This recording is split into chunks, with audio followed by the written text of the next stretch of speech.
अगला शासक कौन पढ़ेंगे अपन? महाराणा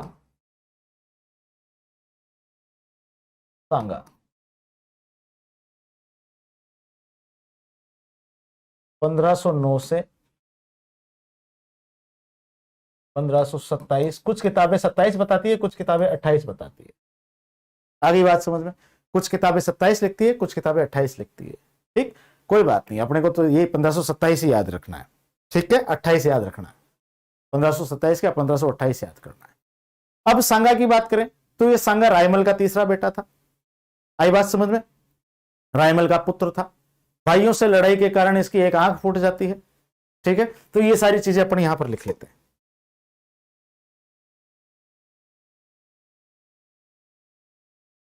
अपने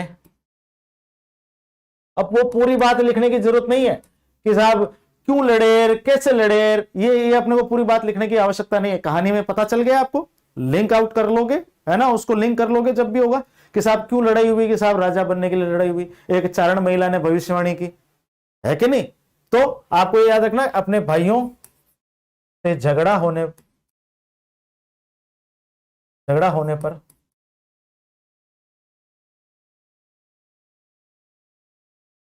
घायल होकर भाग जाता है, चित्तौड़ से भाग जाता है,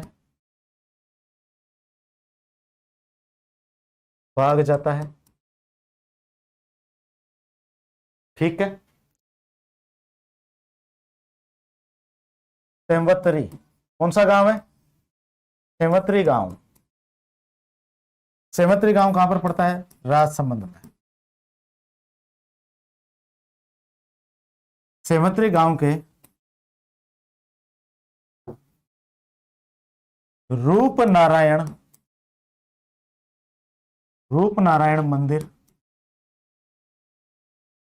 मंदिर में बीदा जेत मालोत।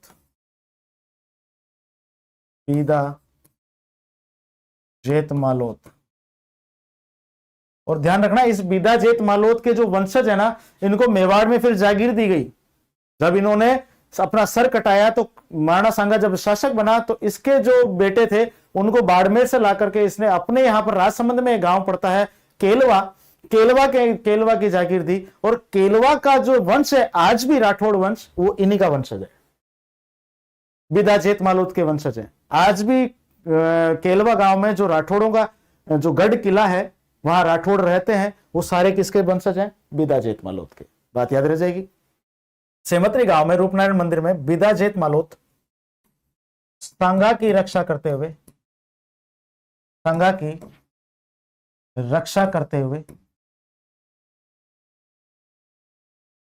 वीर गति को प्राप्त। ठीक है, मैं वो जो दोहा मैंने अभी बोला है वो भी लिखवा रहा हूं, क्योंकि कल आप लोग क्या है कि जब मेंस दोगे ना, तो मेंस में इस तरह के अगर आप दोहे अगर बीच में लिख देते हो तो बहुत पॉजिटिव प्रभाव जाता है, बहुत अच्छा प्रभाव जाता है। तो जब आप मेंस की तैयारी करोगे तो मेंस के अंदर, जब मैं मेंस पढ़ाऊंगा आपको, मेंस के अंदर मैं ऐसे दोहे कई सारे लिखूंगा, उन सारे दोहों को याद करना है आपको मेंस के लिए। मेंस के कॉपी का जो एवेल्युएटर होता है, उसको कॉपी चेक करने वाला था, उस पर बड़ा पॉजिटिव प्रभाव जाता है कि यार क्या बात है, इसने क्या लिखा है वास्तव। आई बात समझ में? तो यहां पर लिख लीजिए,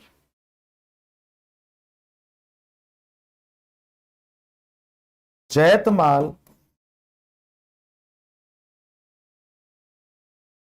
जल झूंझिया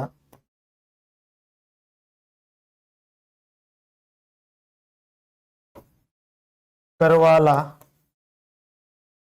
कठे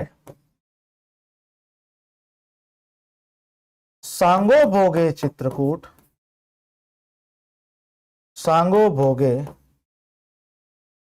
चित्रकूट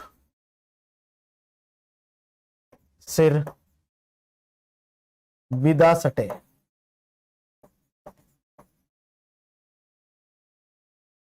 ठीक है, साथ के साथ में ये भी लिखना। ठीक है, अब यहां से वो बच करके निकल जाता है और अजमेर में एक जगह पड़ती है श्रीनगर, जो कि मेवाड़ के ही सामंत था। करमचंद पंवार नाम था उसका। क्या नाम था? करमचंद पंवार।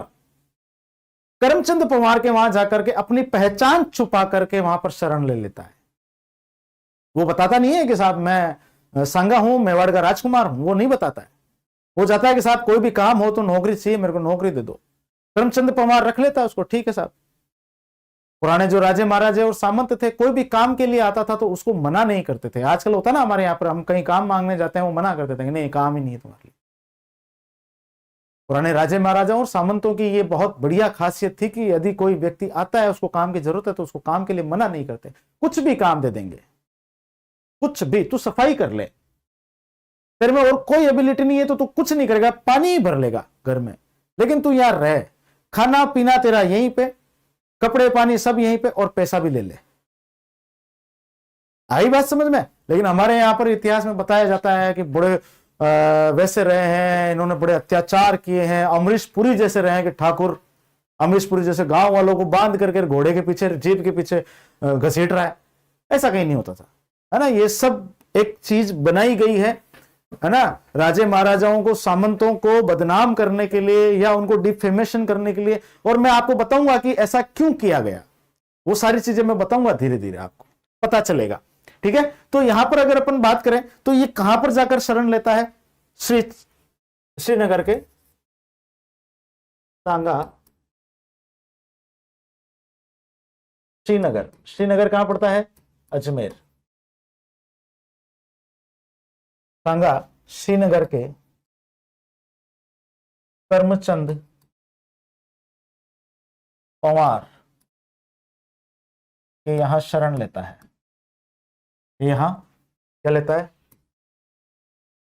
शरण लेता है, ठीक है। कहां पर काम कर रहा है? इसको लकड़ियां काटने का काम दिया गया कि तू जंगल से लकड़ियां काट के लाएगा, क्योंकि करमचंद पंवार को नहीं पता था कि यार ये वास्तव में कौन है। उसे लगा कि यार कोई आम आदमी है, काम मांगने आया, तो ठीक है, रख लिया उसको, कह दिया कि तू जंगल से लकड़ियां काट के ले आना। ये लकड़हारे का काम कर रहा था वहां पर, ठिकाने के लिए, यानी श्रीनगर वालों के लिए लकड़ियां काट के लाता था। कहते हैं कि 1509 में महाराणा रायमल की मृत्यु हो जाती है, और इस महाराणा रायमल की मृत्यु के टाइम पे इसके दो बेटे तो पहले ही खत्म हो चुके थे। मैंने बता दिया था आपको, पृथ्वीराज खत्म हो चुका, जयमल खत्म हो चुका, दोनों की मृत्यु हो चुकी। बचा हुआ कौन आपके? ये सांगा। जब पता चलता है, क्योंकि श्रीनगर किनका सामंत है? महाराणा का सामंत है, मेवाड़ का सामंत है। जैसे कल आपके वर्तमान जो मेवाड़ के महाराणा है उनकी मृत्यु हुई, तो आप वीडियोस देख सकते हैं कल के, उनकी जो अंतिम यात्रा में है, अंतिम यात्रा में जुलूस निकाला गया पूरा उदयपुर, पूरे मेवाड़ रीजन से, बाहर से लोग, जैसलमेर जोधपुर से लोग उनके अंतिम दर्शन को पहुंचे हैं। मुख्यमंत्री भजनलाल शर्मा जी भी पहुंचे हैं, सारे नेतागण सब कुछ पहुंचे वहां। तो यानी कि अगर आपके महाराणा एक्सपायर हो रहे हैं, उनका देवलोक हो जाता है, तो जितने भी सामंत हैं वो सारे पहुंचते हैं। इसी प्रकार जब महाराणा रायमल का देहांत हुआ तो उनके अधीन जितने भी सामंत हैं वो सारे जाएंगे। तो श्रीनगर में जाने के लिए तैयार होने लगे करमचंद पंवार की महाराणा साहब का देहांत हो गया है, हमें चित्तौड़ चलना है। इस बात का पता सांगा को चलता है कि मेरे पिताजी का देहांत हो गया, तब वो रिवील करता है, तब वो बताता है कि साहब मैं भी चलूंगा, वो मेरे पिता हैं। और वो पूछते हैं, एकदम सन्न रह जाते हैं कि आपके पिता कैसे? तब फिर वो बताता है कि मैं संग्राम सिंह हूं, मेरे भाई ने मेरे ऊपर इस प्रकार आक्रमण कर लिया था, इसलिए पहचान छुपा करके रह रहा था। कहते हैं करमचंद पंवार जो है सांगा को अपने साथ लेकर के जाता है, और महाराणा रायमल के बाद में 1509 में राज्याभिषेक करता है। किनका? महाराणा सांगा का। बात आ गई समझ में? ठीक है, यहां तक समझ में आ गई? लिख लो। रायमल की मृत्यु के बाद, रायमल की मृत्यु के बाद सांगा शासक बनता है। सांगा शासक बनता है। ये जो घटनाएं हुई सांगा के साथ में, उसने उसको एक चीज तो सिखा दी कि यार भाई आज के जमाने में पावरफुल होना ही सब कुछ है। पावरफुल मतलब कि आपके बाजुओं में दम होना चाहिए, आपके तलवार में दम होना चाहिए। आप इस तलवार के दम पर आप कुछ भी कर सकते हैं। आपका प्रभाव आसपास के सभी रियासतों पर होना चाहिए। सांगा वो एकमात्र ऐसा पहला शासक है जिसने अपने जीवन के अंदर युद्धों के अलावा कुछ नहीं किया। जीवन भर युद्ध ही लड़े हैं उसने, उसकी कोई सांस्कृतिक उपलब्धि है ही नहीं।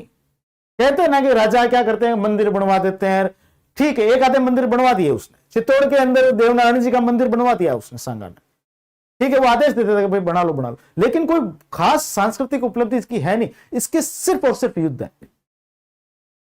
इसे पूरी उम्र भर युद्ध लड़े हैं, और युद्ध भी ऐसे लड़े हैं, क्या डाकी आदमी रहा होगा, आप सोच के देखिए। कहते हैं राजस्थानी ग्रंथागार जो भी है उसके अंदर जो पोथियां मिलती है, उन पोथियों में लिखा हुआ है कि मेवाड़ के जितने भी महाराणा है, पूर्ववर्ती महाराणा अमर सिंह प्रथम से पहले के जितने भी महाराणा है, उनके अंदर महाराणा प्रताप ही थे जिनकी हाइट कम थी। आई बात समझ में? बाकी सबकी हाइट लगभग 7-8 फीट से ज्यादा थी। महाराणा सांगा तो वैसा आदमी जिसके 80 घाव थे। कर्नल जेम्स टोड लिखता है कि महाराणा, उसको क्यों कहता है, वो सैनिकों का भग्नावशेष कहता है। कर्नल जेम्स टोड महाराणा सांगा की तारीफ के पुलिंदे बांधता है। वो लिखता है कि साहब इसकी तारीफ तो, महाराणा सांगा की तारीफ तो खुद बाबर करता है अपने बाबरनामा में। बाबरनामा में वो हिंदुस्तान के 2 ही राजाओं के नाम लिखता है, एक विजयनगर का कृष्णदेव राय और एक मेवाड़ के महाराणा सांगा।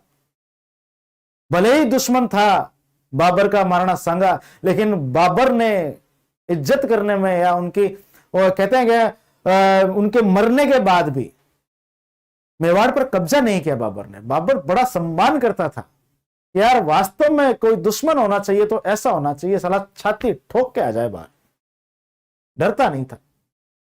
ऐसा व्यक्तित्व का धनी था महाराणा सांगा। इसके युद्ध पढ़ेंगे हम। क्या पढ़ेंगे इनके? युद्ध, सांगा के युद्ध,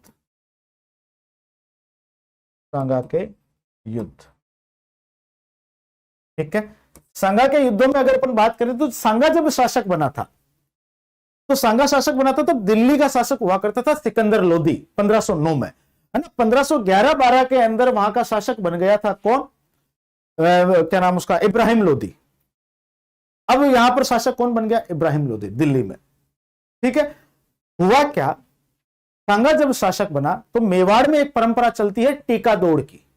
टीका दौड़ महाराणा राज सिंह जी भी करेंगे आगे चल करके, इन्होंने भी की थी, ठीक है। ज्यादातर लोग इसको बताते नहीं है कि साहब इन्होंने टीका दौड़ करी थी। टीका दौड़ होती क्या है?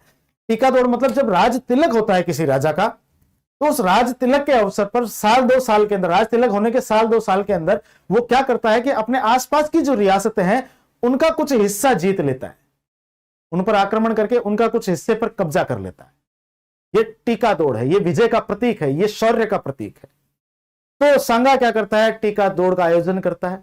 और इस टीका दौड़ में ये क्या करता है, जैसे ये राजस्थान है, ठीक है, और ये वाला जो क्षेत्र है, ये वाला जो क्षेत्र है, ये है बेटा मालवा, मालवा। और ये जो मेवाड़ है उस समय, ये इतना बड़ा था मेवाड़, ये मेवाड़ के पास के जो मालवा के अंदर का जो ये भाग है, बॉर्डर के लगभग 200 से 300 गांव है, इन पर कब्जा कर लेता है अटैक करके कौन? सांगा, टीका दौड़ के तहत। अब दिक्कत किसको होनी चाहिए? मालवा को होनी चाहिए। लेकिन यहां पर इससे पहले, मालवा से पहले जो दिक्कत थी वो दिल्ली वालों को भी। दिल्ली में कौन बैठा है? इब्राहिम लोदी, इब्राहिम लोदी। इब्राहिम लोदी को गलतफहमी थी कि मैं दिल्ली का शासक हूं तो मतलब पूरा भारत मेरे अंडर में है, मेरे अधीन है, और जो मैं कहूंगा वो होगा भारत में, मेरे कहे बगैर कोई पत्ता भी नहीं हिल सकता। इब्राहिम लोदी ने उड़ता हुआ तीर ले लिया। इब्राहिम लोदी ने मैसेज किया सांगा को, तेरी हिम्मत कैसे हुई रे मालवा पर कब्जा करने की? सांगा ने कोई जवाब नहीं दिया। फिर मैसेज करे कि जो मालवा के गांवों पर कब्जा किया उनसे कब्जा हटा। सांगा ने कहा कि तेरे क्या काम है, तू तो अपने काम मस्त रहे, तेरे बाप का क्या जाता है। इब्राहिम लोदी कहता है कि नहीं मान रहा तो फिर युद्ध के लिए तैयार रहे। इब्राहिम लोदी को लगता है कि मैं दिल्ली का शासक हूं, मैं मसल दूंगा। सांगा कहता है हाँ जाना, युद्ध के लिए तैयार है। तो कहते हैं कि सबसे पहले बूंदी के अंदर एक जगह पड़ती है खातोली, यहां पर युद्ध होता है। तो सबसे पहला युद्ध लिखो, खातोली का युद्ध। बूंदी रियासत का भाग था ये, खातोली का युद्ध 1517 में। आई बात समझ में? अब यहां पर अगर अपन बात करें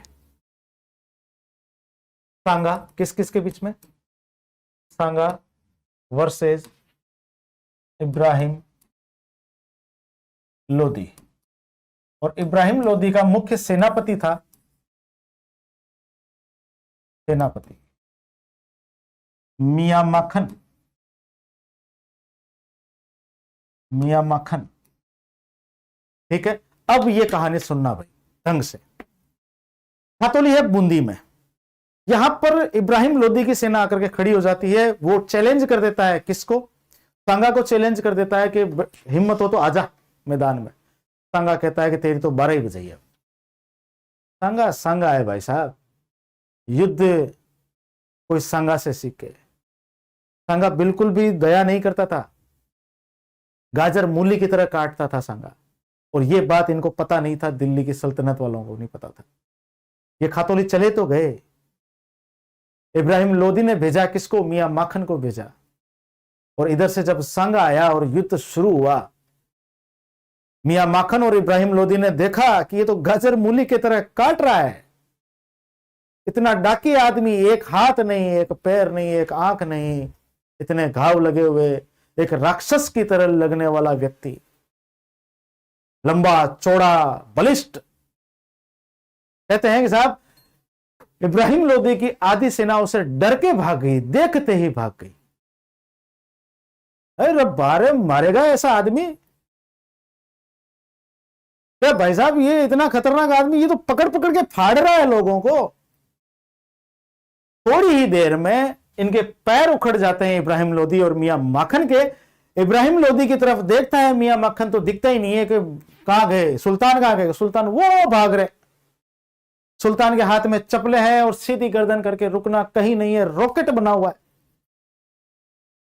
मियां माखन कह रहे हैं मालिक रुको, मुझे भी लेके चलो। मियां माखन भी उनके पीछे पीछे।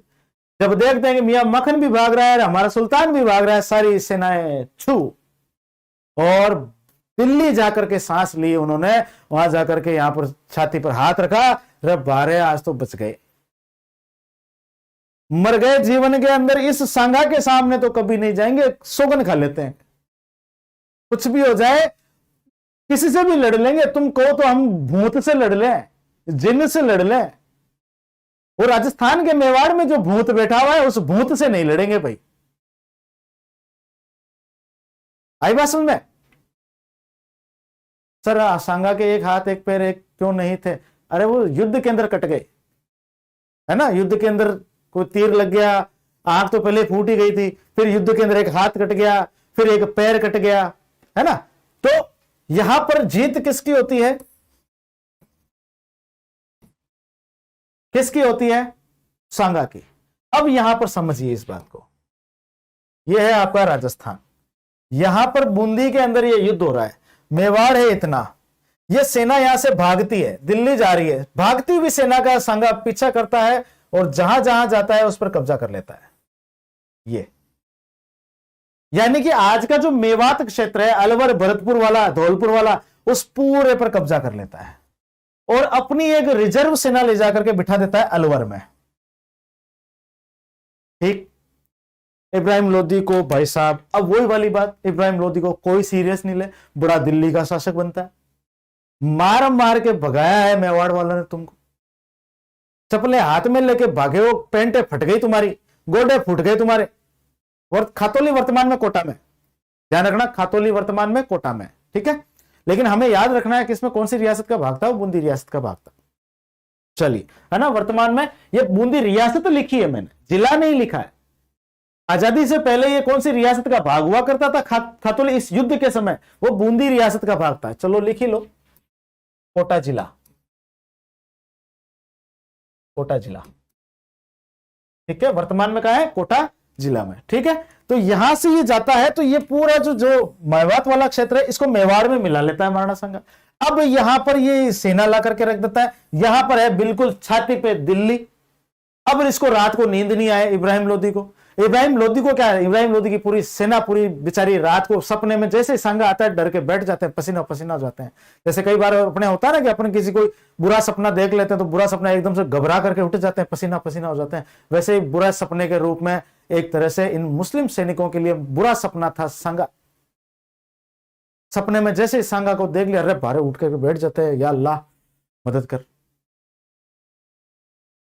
ये स्थिति कर दी थी सांगा ने इब्राहिम लोदी की। इब्राहिम लोदी को रात को नींद नहीं आए कि भाई साहब इसने तो सेना बिल्कुल मेरे अलवर दिल्ली इसमें ज्यादा दूरी है नहीं, ये तो अलवर में ला करके रख दी इसने सारी, मेवात में ला करके रख दी इसने सारी सेना। ये तो कभी मैं रात को सो छाती पे आके बैठ जाएगा है, तलवार लेकर के छुरा लेकर के, ले बोल काटूं तेरा गला। तो घबराने लग गया। इब्राहिम लोदी ने कहा कि यार इसको तो हराना पड़ेगा, सांगा को तो यहां से हटाना पड़ेगा। उसने कुछ योजनाएं बनाई लगभग 1 साल बाद में, 10 एक महीने बाद के अंदर इब्राहिम लोदी योजना को लेकर के आता है। अपना जो प्रधान सेनापति है कौन, मियां माखन, उसको बुलवाता है। मियां माखन को कहता है कि मियां माखन जी एक युद्ध में चलना है। मियां माखन कहा चलेंगे साहब, साहब कहो जहां चलेंगे, आप तो साहब हो हमारे मालिक हो। तो पहले योजना सुन लो, क्या है योजना। ये राजस्थान है, ठीक, यहां पर धौलपुर जगह है। जगह कौन सी है, धौलपुर, बॉर्डर पे ही है धौलपुर। यहां अपना दिल्ली है। जो दुश्मन की सेना है वो यहां बैठी हुई है। मैं सीधा नहीं जाऊंगा, तू एक सेना लेकर के पीछे से जा, यहां धौलपुर नहीं, आप इसको याद रखो। वो कहता है कि तो आप पीछे से जाओ सेना लेकर के और इन पर पीछे से हमला करना। ये पीछे से हमला होगा तो ये आगे की तरफ भागेंगे इनके सैनिक, और आगे मैं सेना लेकर के खड़ा रहूंगा। अपन दोनों जो है, पीछे से तुम मारना, आगे से मैं मारूंगा। सैंडविच बना देंगे इनका। आलू की टिक्की बर्गर होता है ना, जैसे आलू की टिक्की बीच में होती है, वैसे दोनों दबा करके मार देंगे इनको। मियां मखन एक मिनट, आप कौन सी सेना की बात कर रहे हो जो यहां पड़ी है? अरे तुमको पता तो है कि ये तो मेवाड़ की सेना पड़ी है। जो हाँ, इस पे तो करना है। मियां मखन, मेरा बाप मैंने माफ कर, तू मेवाड़ की सेना की बात कर रहा है, मतलब तू सांगा की बात कर रहा है। इब्राहिम लोदी ने कहा हाँ, सांगा पर आक्रमण करना है। वो कहता है महाराज 2 जूते ज्यादा मार लो, सांगा का नाम भी मत लो। 10 महीने हो गए मैं रात को सो नहीं पाता हूं, नींद आती है तो जैसे सांगा सपने में दिखता है, पूरी रात नींद नहीं आती। और ये बात आप और हम कर रहे हैं, हमारे सैनिकों को कैसे पता चलेगा? इब्राहिम लोदी ने कहा कि तू पागल है क्या? सैनिकों को बताना नहीं है कि कहां जा रहे हैं अपन, किससे लड़ने जा रहे हैं। तो भी मियां माखन नहीं मानता कि महाराज मैं आज जाऊं न काल जाऊं, तुम मेरी गर्दन यही काट दो। मैं उस डाकी के सामने, उस भूत के सामने, तुम मैं आज जाऊं कल जाऊं, बोले आप मेरे को यही मार दो। इब्राहिम लोदी उसको बसाता है, कहता है पानी पी तू, एक योजना और सुन, तेरे को जीत का फॉर्मूला दे दूं। जो कहा हाँ, क्या फॉर्मूला है बताओ। कि तेरे पास जो सेना है, तेरे से डबल जो सेना है, वो मैं तेरे को और दे देता हूं। ये फॉर्मूला है। तो ये जो अगला युद्ध होता है, ये होता है कहां पर, बाड़ी कहां पर पड़ता है, धौलपुर। बाड़ी का युद्ध 1518 में, अगले ही साल 17 में खातौली का, 18 में बाड़ी का। ठीक है, हुआ क्या, ये राजस्थान, ये दिल्ली।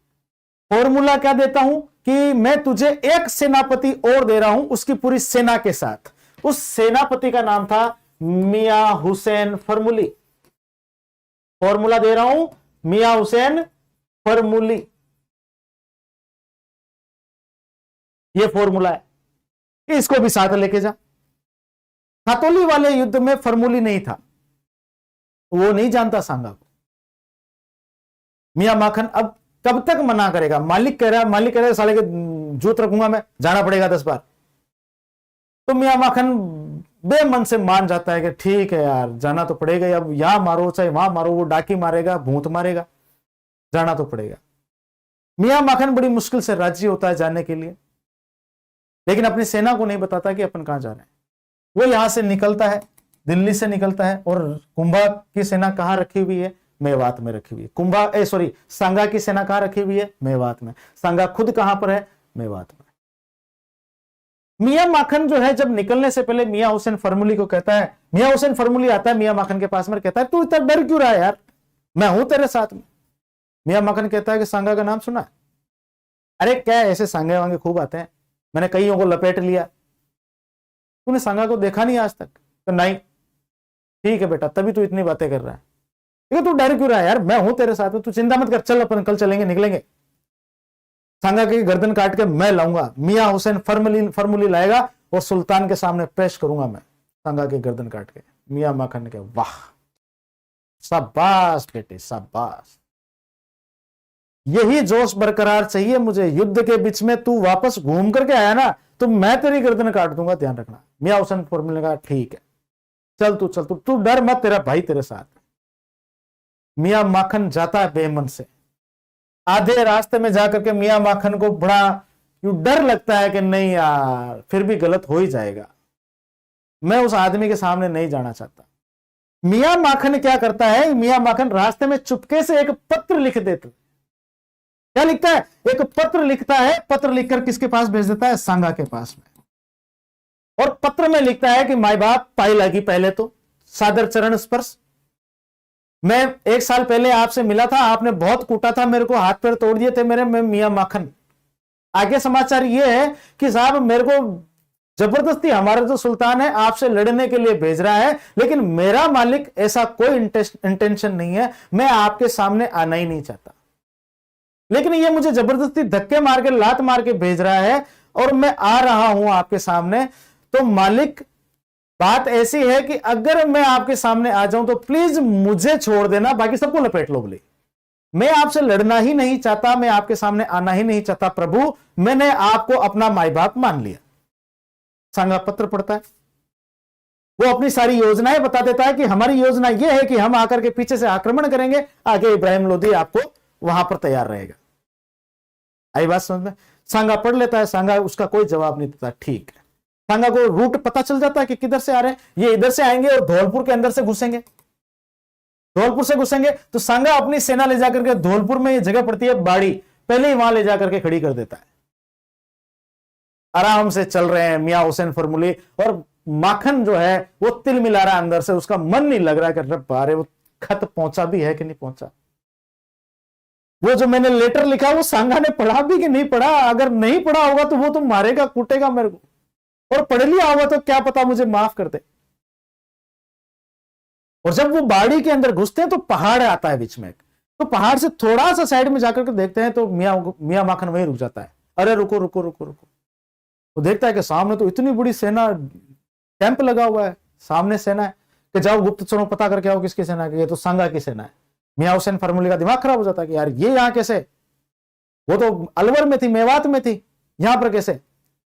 वो मियां माखन की तरफ देखता है, मियां माखन मेरे को क्या पता, मेरे को कुछ नहीं पता, हाँ अब मेरी तरफ तो देख भी मत, कोई बात नहीं, चलो आई गई है, वहां युद्ध करें यहां युद्ध करें, एक ही बात, युद्ध करना पड़ेगा। अब युद्ध के लिए सेनाएं जब तैयार हुई, मियां हुसैन फरमुली अपनी तरफ देखे, वो पूछे लोग, अरे मियां माखन कहां गया, मियां साहब कहां गए माखन साहब, कि साहब को दस्ते लग गई थी जो डब्बा लेके गए। मियां माखन चुपचाप उस पहाड़ी के पीछे जाकर के छुप गया। मियां माखन ने कहा कि मेरे बाप मुझे माफ कर, मैं तो नहीं जाऊं सामने। मियां माखन की सेना को नहीं पता कि हम किससे लड़ने जा रहे हैं। मियां माखन अपनी सेना को छोड़कर चुपचाप वहीं पर छुप गया। मियां हुसैन फरमुली ने कहा कोई बात नहीं, अपने पास सेना है ना दूस की, अपन लड़ते हैं। फिर होता है हमला आमने सामने का। अब होता क्या है कि दूर से जब आदमी देखता है तो दूर से दिखता नहीं है, आदमी छोटे से नजर आते हैं। मियां माखन की सेना भी पूरा अल्लाहू अकबर करके और तलवारें निकाल करके पूरे जोश में जा रहे हैं आगे आगे, ये पता नहीं कौन सी सेना लड़ना अपने को, तो वो जा रहे हैं। फिर उनको एक नजर आता है हाथी पर बैठा हुआ एक व्यक्ति, भूत बैठा हुआ, डाकी बैठा हुआ आदमी दिखता है। और जाते जाते रास्ते के अंदर जैसे ही वो देखते हैं, वो सारी सेना वहीं रुक जाती है। मियां हुसैन फरमुली की सेना उनसे टकराती है, कहते हैं अरे तुम रुक क्यों गए, कहां लड़ने लाए हो तुम हमें, मेवाड़ वालों से लड़ेगा, तुम्हारा दिमाग खराब है, गलत आ गए हम भाई, हम वापस ही नहीं जाएंगे। और वो देखो तुम्हारा बाप बैठा है ऊपर, हाथी पर डाकी भूत बैठा है। मियां माखन की एक एक सैनिक ने वहीं के वहीं हथियार डाल दिए कि भाई साहब हम आज लड़े ना कल लड़े, हम तो भाई साहब भागेंगे यहां से। मियां हुसैन फॉर्मूले का अरे नहीं कोई नहीं जाएगा, पहले लड़ाई करेंगे। तो अंततः वो लड़ाई होती है। सांगा को तो आप जानते हैं, सांगा ने जो कुटाई करी है मियां हुसैन फॉर्मूले की, कहते हैं मियां हुसैन फॉर्मूले यार 2 चाटे खींच के मारे कान पे, उसके कान से सुन की आवाज आ रही है। मियां हुसैन फॉर्मूले के सर मैं किधर आ गया? सांगा ने कहा भाई तू गलत आ गया। तो सर सॉरी सर गलत आ गया। मियां हुसैन पीछे देखता है, मियां माखन पीछे से हंस रहा है कि बेटे खायो लाडू, गर्दन काट के लिए आऊंगा, लिया खा लाडू, बाप खड़ा तेरे सामने। मियां हुसैन फॉर्मूली रोता है, अरे बारे। वो पैर पकड़ लेता है संगा के कि महाराज प्रभु इस बार मुझे माफ कर दो, आज के बाद मैं आपको इस धरती पे नहीं दिखूंगा, मतलब आपके सामने कभी नहीं आऊंगा। मैं सेना ही छोड़ रहा हूं, मैं नौकरी छोड़ रहा हूं, मैं घर जाकर के पानी की दुकान लगा लूंगा, चाय की थड़ी खोल लूंगा, मैं इधर नहीं आऊंगा भाई, इस बार मुझे माफ कर दो। पिछवाड़े पे लात मार के भगाता है संगा कि सालो आज तो आ गए और आज के बाद नजर आ गए ना तो छोड़ूंगा नहीं। सेना सारी की सारी धोख दे करके संगा के हे प्रभु धूल खाई हमने, सारी भागती है। मियां माखन वहां खड़ा होकर कहता खाए लाडू, बताओ लाया कर लाया तू? मियां हुसैन पर के बेटे मजे मत ले तू, अब तू यहां रुकी मत, पता नहीं संगा का कब मूड चेंज हो जाए, वो पीछा कर ले अपना, भागो। मियां माखन दूर से ही पाए लगी गुरुजी मैं आया ही नहीं था, आपको पता है मैं पीछे ही था, मैं लड़ा ही नहीं आपसे। संगा ने कहा हाँ ठीक है जा। भागता है और इब्राहिम लोदी के पास, इब्राहिम लोदी उधर वेट कर रहा है, यार अभी तक आए नहीं अभी तक आए नहीं। वो पीछे से अपनी खुद की सेना को देखता है कि तुम वापस क्यों आ गए। मियां हुसैन फॉर्मूली जाते ही कहता कर तेरा दिमाग खराब है, तूने किसके सामने भेज दिया था। मियां माखन को हंसी आ रही है, ले लाडू खायो। मियां हुसैन फॉर्मूली कहेगा आप भी का भी रेजिग्नेशन लेटर लो, मैं आज से आपकी नौकरी छोड़ रहा हूं महाराज, मैं आज आऊं कल आऊं कभी, मैं कचरा बीन के अपना गुजारा कर लूंगा, मैं मोटरसाइकिल ठीक करके गुजारा कर लूंगा, मैं पिंचर बना करके उसमें साइकिल में हवा भर के गुजारा कर लूंगा, संगा के सामने नहीं जाऊंगा। ये बाड़ी का युद्ध भी कौन जीता? आपके संगा जीता। आई बात समझ में? तो ध्यान रखना। अब ये कहानी आपको याद रहेगी, और ये कहानी आपके जैसे ही अगर आपको संगा के इस बाड़ी वाले युद्ध से या खातोली वाले युद्ध से कोई क्वेश्चन आता है, ये कहानियां याद रख लेना, आपके सारे क्वेश्चन सही होंगे, आप भूलोगे नहीं, ये मेरी गारंटी है, मैं लिख के दे देता हूं कि आप जीवन में ये कहानी नहीं भूलोगे। और इससे संबंधित सांगा से संबंधित कोई भी क्वेश्चन पूछ लिया गया, मैं लिख करके दे रहा हूं, आप कभी गलत नहीं करोगे। सांगा वर्सेस सामने कौन है? इब्राहिम लोदी। इब्राहिम लोदी, इब्राहिम लोदी के सेनापति लिख लो, कभी कभी पूछ लिए जाते हैं। सेनापति आपको पता ही है, मियां माखन है, मियां माखन। एक और सेनापति कौन सा दिया था? मियां हुसैन फॉर्मूली, मियां हुसैन फॉर्मूली। आगे बात समझ में, ये याद रह जाएगा। आनंद सर, आनंद आ गया। अच्छा आनंद आ गया, ठीक है बहुत बढ़िया। मेरा बस मोटिव इतना ही है कि आपको याद हो जाना चाहिए क्लास के क्लास में, ठीक है, और मैं लिख के दे रहा हूं, याद हो जाएगा आपको, चिंता मत करो। जीता, विजय किसकी हुई? किसकी हुई? अपने संगा की। अब यहां पर अगर अपन बात करें तो हाँ आनंद सर, अरे मेरा नाम ही आनंद है यार, आनंद में रहो। यहां पर क्या हुआ, इब्राहिम लोदी को लग गया कि भाई इस आदमी से पार पाना आसान नहीं है, मैं इस आदमी को हरा नहीं सकता, जीत ये मुझसे हमेशा जीतेगा। अब ये जब बाड़ी का युद्ध हारा तो इब्राहिम लोदी आगे चल करके एक खत लिख देता है, किसको? संगा को, कि माय बाप गलती हो गई, धूल खाई मैंने इन 2 युद्धों में, मैंने समझ लिया, अब ऐसा है कि आप जहां हो वहीं रुक जाओ और मैं जहां हूं वहीं रुकूंगा, आप भी मेरे इधर आप मत पधारना और मैं भी आपके उधर अब कभी नहीं दिखूंगा आपको। इब्राहिम लोदी कह रहा है, दिल्ली का सुल्तान कह रहा है, जिसमें हम इंडियन हिस्ट्री में दिल्ली का सुल्तान ही सुल्तान पढ़ते हैं कि वाह ये सुल्तान इतना खतरनाक, वो सुल्तान इतना खतरनाक। वो सुल्तान हाथ जोड़ रहा है, पैर पड़ रहा है संगा के, वो कह रहा है कि भाई साहब मैं आज आऊं कल आऊं आपके सामने, बस आपसे यही हाथ जोड़ करके करबद्ध निवेदन है कि आप जहां है वहीं रुक जाइए। यानी कि वो कह रहा है कि आप अलवर तक मेवात तक हो ना, तो मेवात तक ही रुक जाना, प्लीज आगे मत आना, वरना मैं ऐसे ही मर जाऊंगा। संगा भी बात मान लेता है कि वाह ठीक है भाई, तेरे को परेशान नहीं करेंगे, तू जहां है वहीं रहे। आई बात समझ में। अब अगला युद्ध पढ़ते हैं। अगला युद्ध है गागरोन का युद्ध। ठीक है, अगला युद्ध कौन सा है? गागरोन का युद्ध। आप देख रहे होंगे कि हर साल ये युद्ध लड़ रहा है, छोटे मोटे तो हर दूसरे तीसरे महीने लड़ता है, लेकिन बड़े युद्ध जो अपन लिखवाते हैं यहां पर अपन हर साल लिख रहे हैं। 1517 के अंदर किसका कौन सा युद्ध हुआ? खातोली का। अगले ही साल 18 में कौन सा हुआ? बाड़ी का। अगले ही साल 19 के अंदर गागरोन का युद्ध। गागरोन कहां पड़ता है? झालावाड़। सबको पता होना चाहिए, लिखने की जरूरत नहीं है। 1519 गागरोन का युद्ध। ठीक है, अब यहां क्या हुआ भाई? दिल्ली वाला तो टंटा ही खत्म हो गया, मैटर खत्म हो गया, दिल्ली वाले को अब कोई लेना देना नहीं, वो अलग हो चुका। यहां पर क्या हुआ? यहां पर यह हुआ कि मालवा के अंदर एक नया शासक बना, महमूद खिलजी सेकंड। थोड़ी ये कहानी भी सुन लो। महमूद खिलजी सेकंड मालवा का शासक बना, और उसे शासक बनाने में हेल्प की थी मालवा का ही एक सामंत था। मालवा की रियासत के अंदर ही एक ठिकाना जागीर थी, मेदिनी क्या नाम उसका? चंदेरी। और चंदेरी का जो शासक हुआ करता था, सामंत हुआ करता था, वो होता था मेदिनी राय। और वो मेदिनी राय इतना पावरफुल था मालवा के अंदर कि उसने नया राजा बना दिया। जब भाइयों में लड़ाइयां हो रही थी, जो मुस्लिम शासक जितने भी हैं उनके अंदर राजा कैसे बनते हैं? सारे भाई आपस में लड़ते हैं, एक दूसरे को मारते हैं, जो जिंदा रहता है वो राजा बन जाता है। तो ये अपने सामंतों की सहायता लेते हैं।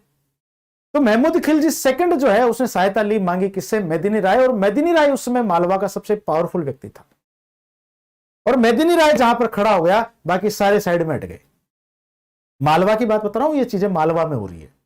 ठीक है, मेदिनी राय ने राजा बनाया किसको? मालवा का महमूद खिलजी सेकंड को। आगे बात समझ में। अब जब महमूद खिलजी सेकंड शासक बन गया, तो कहते हैं कि उनको जो भड़काने वाले हैं, उनके काजी मौलाना ये थे, उन्होंने कहा था कि यार तू शासक तो बन गया है, तू नवाब तो बन गया है, लेकिन तू किसकी सहायता से बना है? तू एक काफिर की सहायता से बना है, एक हिंदू की सहायता से, एक राजपूत की सहायता से बना है। और क्या पता अगर ये तेरे को राजा बना सकता है तो राजा से हटा भी सकता है। महमूद खिलजी सेकंड को डर लगा, हाँ यार बात तो सही है, ये मुझे राजा बना सकता है तो मुझे कभी भी हटा भी सकता है।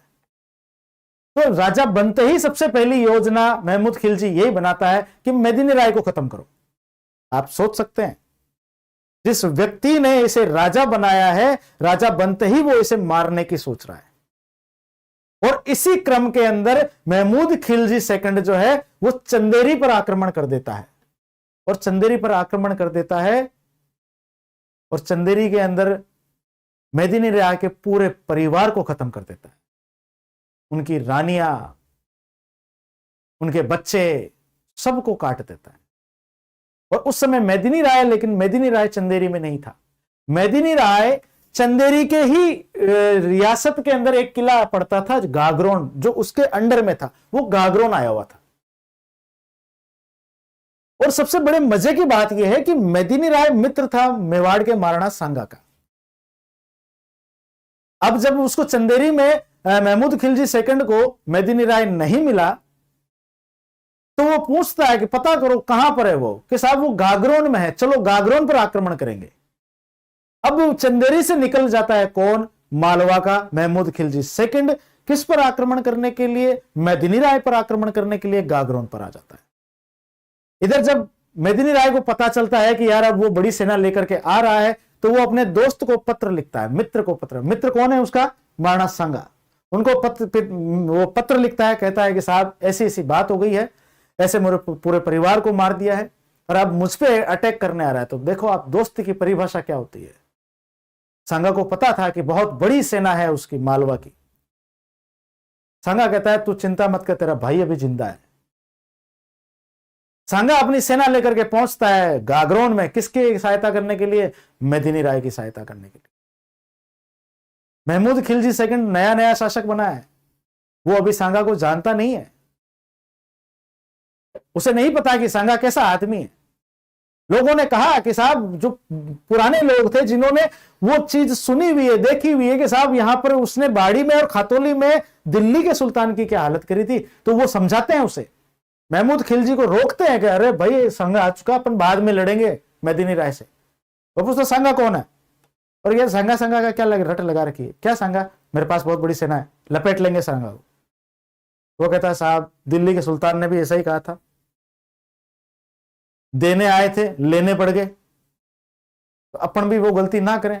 महमूद खिलजी नया नया राजा बनाया, पूरा जोश था उसने कहा नहीं लड़ेंगे अपन।